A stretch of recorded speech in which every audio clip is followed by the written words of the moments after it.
কিন্তু আজকে খোলা আকাশের নিচে আমার মানুষ, মেহনতি মানুষগুলি ঘুমাবে, বস্ত্রহীন থাকবে। আজকে মা তার বাচ্চার মুখে খানা তুলে দিতে পারবে না।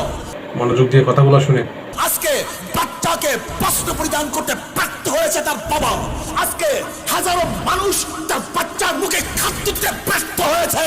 আপনি এসের মধ্যে থাকবেন তো মেনে নেওয়া যায় না, এটা মেনে নেওয়া যায় না।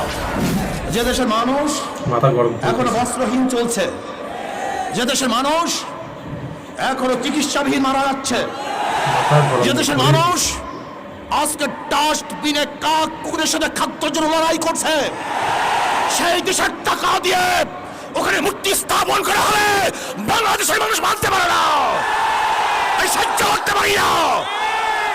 এ দেশ কার বাবার দেশ নয়, এ দেশ কার দাদার দেশ নয়। আমাদের টাকা দিয়ে মূর্তি স্থাপন করতে দেওয়া হবে না।